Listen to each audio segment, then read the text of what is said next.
Guys, welcome back to another video. Today is Thursday, July 24th. Is the second take because when I recorded this video the first time, I didn't know that the phone was going to fail like the day after that. So this is the second time around. I've actually done the exam already and it is now July 29. And I decided to document these moments leading up to my exam happening tomorrow. I did one exam last week, Friday, online, and then tomorrow I'll be doing the second exam as I only did 2 summer courses this year. Unfortunately, I have been a little bit under the weather. I'm doing much better though. The last study vlog I did had nothing to do with studying, or it was like 90% random stuff and 10% studying. But I promise that this one will be a real study vlog.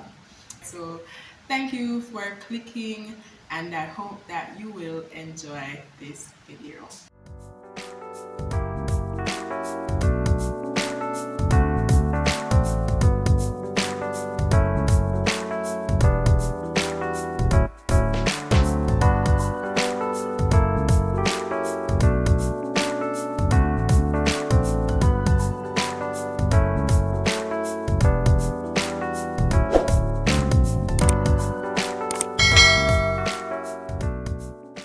Hello everyone and welcome to my study routine vlog. In this vlog, I take you through a little of what my process looks like leading up to my exams. Big disclaimer, I am not encouraging last minute cramming. It doesn't work. Please don't do it. What I am showing here is, just scanning through some of the things I already knew, and then later down in the vlog you will see where I attack some of the more complex topics. But the day before an exam is the time to soothe your nerves, try and do something relaxing and just get yourself in that mental frame to do well.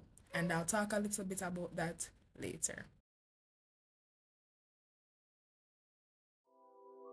Now, for every high stress moment, you have to have that routine that brings you back to the center. For me, that is prayer, but it is also, a little self-care, a little something to soothe the nerves, right? And whenever something major is coming up for me, be it, an exam, an interview, whatever it is, I find that cultivating, a relaxing routine helps.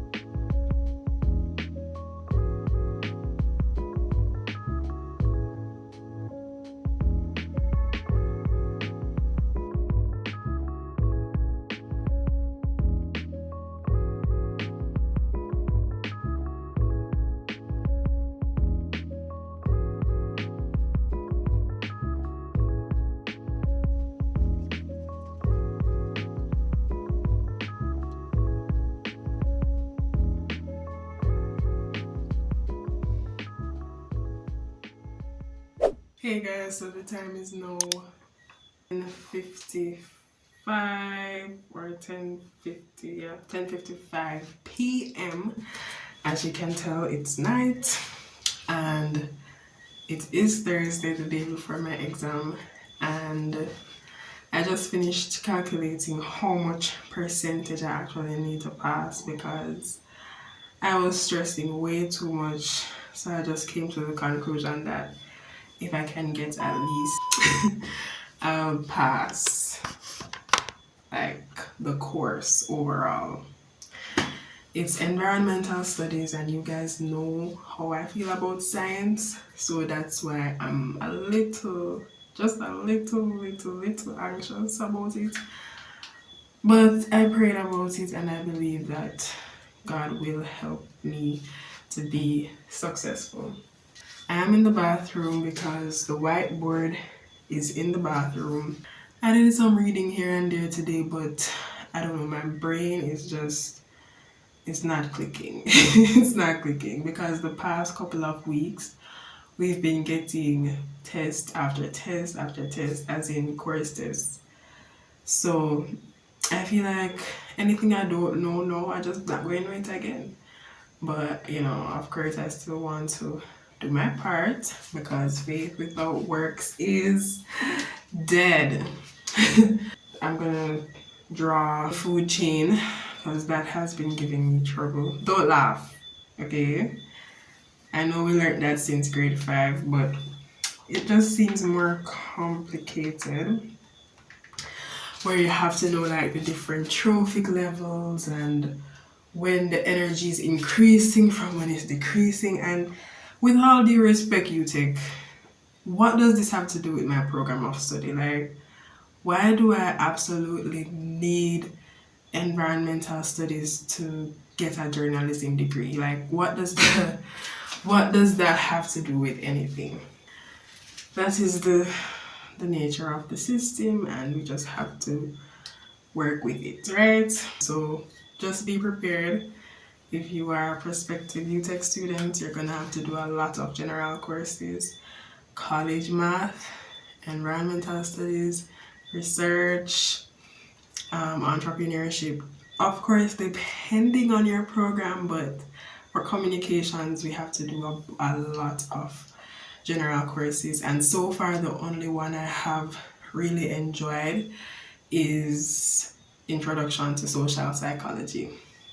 Yeah, that one is dope. It is. Oh, but I'm going to finish yapping. And after I take you through my whiteboard session, I do believe the next scene you will see is me on my way to Kingston to take the exam. So yes, guys, pray me up. I know that when you see this, I'll already be done with the exam, but still pray.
Don't laugh at my drawing, guys. Ay, ay, ay. So the food chain I just did, it demonstrates like producer, primary, consumer, secondary, tertiary. Straightforward, right? Not so much. The question says examine the food web above using only the feeding relationships given in the food web above. Create a food chain with the lion at the highest possible trophic level, and which shows the direction of the energy flow. So apart from the fact that the question itself was not worded properly, it's really not clear. And then B says a researcher collected samples from the ecosystem for a year and calculated the energy value at each trophic level on your food chain. Which of the images below is a correct representation of the pyramid of energy which would be obtained at the end of the year. Like what? I actually don't remember learning this. And then C was the icing on the cake. Indicates why I can't read. A pyramid of biomass with word I cannot pronounce right here. Right, what is that? As the producer taken at a particular moment in time. Alright, whatever that is asking, I have no idea. But this threw me off like big time. I just hope that it is multiple choice though, but more than likely these questions are still gonna appear, and I hope that if it does, it's just a simple 1-2, like what animal in the food chain will the fox consume, or something as simple as that. Like, what kind of complicated questions are these? But yeah, guys, I'm done rambling. There's a practice quiz online now. I'm gonna do that. Take some of this, go to sleep, because I'm still feeling a little like, congested. So I'm gonna take that and go to sleep. I'm leaving everything in the Lord's hands at this point. This and biodiversity, it's gonna take me out. And in doubt, choose C. That's the best you can do, right? So C all the way. Good night.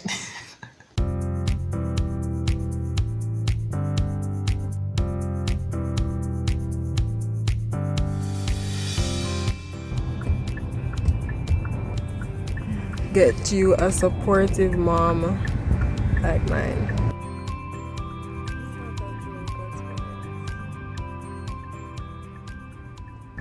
University of Technology. It's been a while. In other words, the University of Stressology.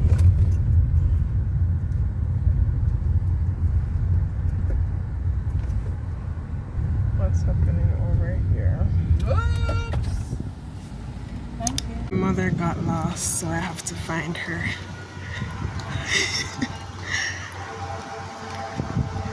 Mrs. Gabriel, how you reach up here, so? This is like the opposite end of the campus. I don't know. Hi, Amanda. How was exam? It was not bad. It was not bad. Did I mash it up? Probably not. But did it mash me up? No. So it's a good, Balance. balance right in the middle there. I did what I could, and I could what I did on that exam. Anything, we bless the Lord. Okay. Yeah. So we're here at the place here, Burger King. Right. We're on the campus. At UTech. So, how was your brunch? It was great. Oh. I'm happy that we could be brunching together. Mother-daughter date. Impromptu. Yeah. I'm glad I could make it. I'm glad you could make it as well. Yeah. I never want to see this place again until August. So don't get concerned. But if I am being honest, I'm almost a little tired of music. Almost. Well, you're at the last leg. Yeah. So you'll be getting weary, but just be resilient. Don't give up. Never give up. Jesus is kind. Alright, that is the cue to end. What a piece of face to this. Because I can't sing like you. On to the next scene, guys. Ow. the big baby is here. So you're gonna eat bun? No, no, no, no. Okay, when is that?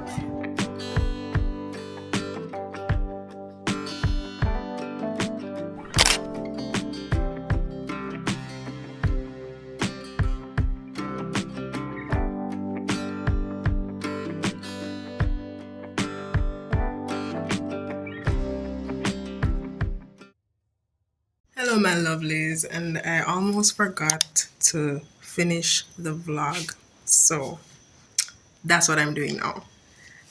We made it home, praise be to God. About what, 8 something, and I am elated that I don't have to go to bed tonight with academic stress. The students know what I'm talking about. Like that sleep without academic stress, it just hits different. Something about it. But I do have my stamp of approval right here. It's right here stating that I indeed sat the exam today. And this is so that, you know, if anything happens with the paper, hopefully nothing happens. But if something does happen, I'll have that as proof that I was indeed there. Anyhow, thank you guys for coming along. And yeah, see you in the next vlog. Bye bye. Guys, I forgot to mention that being at school today, it was bittersweet, of course, because I haven't been on campus for 3 months. Yeah, roughly 3 months. And I know I might be confusing because I said I'm tired of UTech and all those things, but you know, it's always good going on campus to see familiar faces, places, all the things. Bitter because there was just like such a strong sense of loss and grief, you know, coming from the incident that happened with Anisa Dilworth. And, you know, well, I knew I wasn't over it because, you know, that's still fresh. And it's not like I knew her personally, but going on campus, it's like, oh, you know, a part of us is gone, basically. And even in the exam, you know, there was just a moment where I remembered her and I thought of her and how, you know, she would have wanted the opportunity to finish and stuff like that. So it was really sad, and it makes me wonder, you know, how the entire population of students is going to deal with that come August. But I do hope that we find a way to honor her memory. And I know it won't be easy, especially for her friends, her classmates, those in the College of Health Sciences. And it's just, you know, it's different seeing the headline on the news and then, you know, going to the place you know she once was, and you know she once walked among us, and her life really, it ended in a tragedy. It was just sad. And the UTech community, I know, will never be the same. And I'm not saying this is the first incident to happen like this. I've only been at the school 3 years, so I don't know. But this one, it hits deep. And so come September, August, whenever, I hope that we do something special just to bring some kind of closure to all of us, because it is so needed. So needed. Live your life, please. And I'm not talking the, YOLO mindset and just live it up and, live recklessly. I'm not talking about that. I mean, live intentionally, because none of us truly know what tomorrow brings. And the persons we think we have for a long time, we probably don't. And, we may think we have a lot of time and we don't. So live for God, live intentionally, live with purpose. Live for God. I have to emphasize that. So live for God again. But live out loud, love out loud. You know, forgive quickly, talk it out if you have to. Just don't sweat the small things. And one of my favorite verses, it says, "Teach us to realize the brevity of life, so that we may gain a heart of wisdom." In other words, teach us to number our days. So that means when I wake up, when you wake up, we don't just see it as like we're entitled to this day. We see it as a gift. We see it as a mandate to live intentionally and with purpose. So that means we don't know, when our end date is. And I'm not encouraging anybody to get up and say, I might pass off tomorrow. That's pretty morbid. I'm not encouraging that. But it is a helpful mindset to just say, I'm on borrowed time. And so, therefore, I'm going to live as such. I'm going to live for the Lord. I'm going to live, pursuing my passions. I'm not going to second guess myself. I'm going to tell the people around me that I love them, and yeah. So that's the note I want to end this vlog on. Sorry to, well, not sorry, actually, this is life. So, you have happy notes and you have sad notes. And this is a sad note. But all this to say, I am remembering Anisa. And if you are also a UTech student watching this, know that we are in this together. So good night, and see you in the next vlog, God willing.